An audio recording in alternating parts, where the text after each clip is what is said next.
لم یاتی نذیر کفی نظرین لم یاتی نذیر کفی نظرین مثل تو نہ شد پیدا جانا جگ راج کو تاج تورے سر سو جگ راج کو تاج تورے سر سو ہے تجھ کو شہید دوسرا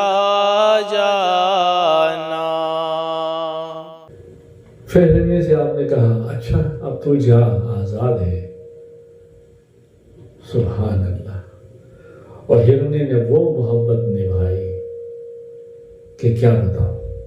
ایک اور ہرنے کا قصہ مجھے یاد آیا، حالانکہ یہ بھی اخلاقی نبی آقا کریم کے اخلاقی پر ہی ہے۔ مسجد نبی کی طرف باہر سرکار تشریف فرماتے بیٹھے ہوئے تھے کہ ہرنی کا بچہ ایک شکاری لے کر آیا اور کہا یا رسول اللہ یہ آپ کے لیے تحفہ ہے۔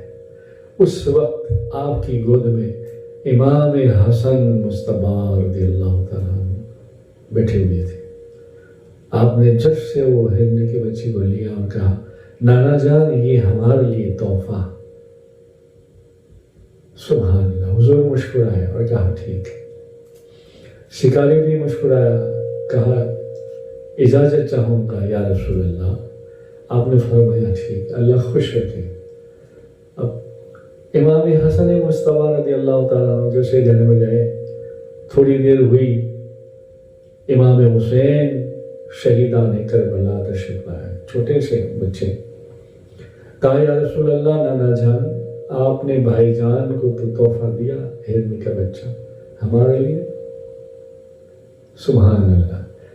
نانا جان امام الانبیاء فرماتے ہیں کہ بیٹے حسین ایک شکاری آیا تھا، ایک بچہ تھا ہرنی کا، اب ایسا کرو تم دونوں کھیلو اس سے۔ آپ ضد کرنے لگے، بچے تھے، نہیں بولے نانا جان ہمیں بھی ایک چاہیے۔ کہا اچھا، کہا اچھا بیٹھو میرے پاس۔ آپ نے بٹھایا، پیار کیا، رونے لگے، جیسے آنکھ سر جھکایا، آنکھ بند کی، جبرائیل امین تشریف لائے۔ سبحان اللہ۔ اور کہا یا رسول اللہ فکر نہ کر رہے، ہرنی جو ہے دوسرے اپنے بچوں کو لے کر آنے، تھوڑی دیر بس انتظار کریں۔ کچھ وقت ہوا کہ ہرنی ایک بچے کو اور لے کر آئی، اور پھر وہی اغثنی یا رسول اللہ، آپ کی بارگاہ میں فریاد آقا ایک شکاری تو شکار کر کے گیا میرے بچی کو لے کر، مگر میں اب خود ماں آئی ہوں میرے بچے کو لے کر۔ وہ شکار کر کے گیا اور امام حسن کو تحفہ دیا، میں خود آپ کے قدموں میں آئی ہوں اور میرے اس بچے کو بھی آپ کے حسین کے لیے تحفہ دیتی ہوں۔ سبحان اللہ۔ تو جو پہلے ہرنے والا میں نے قصہ کہا، وہ بزرگ کا کہنا تھا کہ یہ وہی ہرنی کا بچہ ہے جو ہرنی ایک شکار کے ہاتھ سے شکار ہوئی تھی۔ سبحان اللہ۔ تو یہ ہے میرے آقا کریم صلی اللہ تعالیٰ علیہ وسلم کی محبت، اخلاق اور ساری امت سے پیار۔ ایک مرتبہ بہقی شریف میں حضرت ابن مسعود رضی اللہ تعالیٰ عنہ سے روایت ہے، آپ فرماتے ہیں کہ ہم سرکار کے ساتھ ایک سفر میں تھے اور ہمارا ایک راستے سے گزر ہوا اور پھر وہاں ہم نے خیمے لگائے، اور کچھ ضروری بات کے لیے ہمارے خیمے سے سرکار اٹھ کر دوسرے کی طرف گئے، کوئی بات ضروری ہوگی اس کی طرف گئے، آپ فرماتے ہیں صحابی رسول کے ان میں سے ہم میں سے ایک جو ہے ہمارا دوست وہ ادھر ادھر دیکھ کر ایک درخت کی ڈالی پر چڑیاں اپنے بچوں کو کھانا کھلا رہی تھی اور آتی اڑتی تو ساتھی کو کیا ہوا تو ایسے ہی وہ اس نے ڈالی کی طرف نظر ڈالی اور پورا مالا جو تھا وہ چڑیوں کا لے لیا، اس میں سے تینوں چاروں بچے بھی لے لیے، ایسے ہاتھ میں کھیل لگاتے اماموں میں رکھ دیے۔ اب تک چڑیا جو ہے چڑ کرتی گھوم رہی ہے اور صحابی دیکھ رہے ہیں، کچھ صحابی ہنس رہے ہیں، مسکرا رہے ہیں۔ بس وہی اتفاق سے سرکار بھی تشریف لائے تو کیا دیکھا کہ چڑیا ہماری طرف سے اڑ کر سرکار کی طرف گئی اور سرکار کے سر انور کی طرف طواف کرنے لگی، گھومنے لگی۔ تو پھر سرکار مدینہ صلی اللہ علیہ وسلم نے کہا، آقا کریم صلی اللہ علیہ وسلم،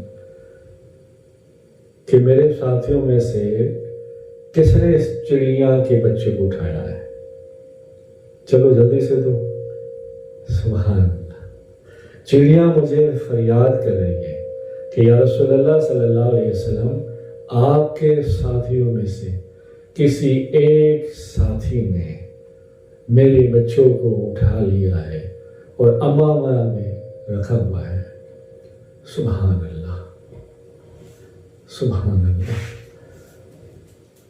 تو یہ ساری کی ساری توجہ اور محبت جو آقا کریم کی تھی وہ صرف انسانوں پر نہیں بلکہ جانوروں پر بھی تھی۔ اور کیوں نہیں آپ سرکار سب کی فریاد سنتے ہیں اور سب کا خیال رکھتے ہیں۔ ایک اور ہے، حضرت ابو نعیم رحمۃ اللہ علیہ نے سہیل بن ابی مالک رضی اللہ تعالیٰ عنہ سے روایت کرتے ہیں، انہوں نے کہا کہ ایک آدمی نے بنی سلمہ سے اونٹ خریدا۔ اب وہ اونٹ سے یہ کام لیتا، پانی اونٹ پر لاتا اور لوگوں کو دیتا، اور پھر پانی کا سسٹم ماحول ختم ہوتا، لوگوں سے ہدیت دیتا، پھر شام کو گھر آ کے اونٹ باندھ دیتا، مگر اونٹ کو اپنی ضرورت کے مطابق کھانا نہیں دیتا تھا۔ تو وہ ایک مرتبہ غصے میں پاگل جیسا ہو گیا اور سب کو کاٹنے دوڑنا شروع کیا، پاؤں سے کچلنا شروع کیا، اور یہ فریاد مسجد نبوی میں پہنچی۔ سب کی فریاد سننے والے آقا کریم صلی اللہ علیہ وسلم سے سب نے بات کی تو سرکار پاک صلی اللہ علیہ وسلم نے کہا، اچھا ٹھیک ہے، چلو ہم چلتے ہیں۔ صحابہ نے کہا کہ یا رسول اللہ صلی اللہ تعالیٰ علیہ وسلم، یہ اونٹ پاگل ہو گیا ہے، ہمیں اندیشہ یعنی ڈر ہے کہ کہیں آپ کو تکلیف نہ پہنچا دے۔ میرے آقا کریم مسکرائے اور کہا کہ نہیں، ایسی کوئی بات نہیں ہے، چلے۔ وہ صحابی کے گھر گئے جہاں اونٹ بندھا ہوا تھا باڑے کے اندر، کہا کھول دو۔ جب کھولا تو اونٹ نے بڑبڑانا شروع کیا، جیسے باہر نکلا ایسے امام الانبیاء کو دیکھا، آقا کو دیکھا۔ تو روایت میں ہے، ابو نعیم سے سہیل بن ابی سے روایت ہے کہ سر کو جھکا لیا اور سر کو جھکا کے حضور کے قدموں میں آیا اور تھوڑی دیر سر کو جھکائے ہوئے رکھا۔ سبحان اللہ۔ اور پھر سر کو اٹھایا اور خاموش کھڑا ہو گیا۔ آقا کریم امام الانبیاء سرکار مدینہ صلی اللہ علیہ وسلم نے اس اونٹ کے مالک کو بلایا اور کہا، تمہارے بارے میں اونٹ فریاد کرتا ہے کہ تم کام زیادہ لیتے ہو اور کھانا کم دیتے ہو، بھلا ایسا کیوں کرتے ہو؟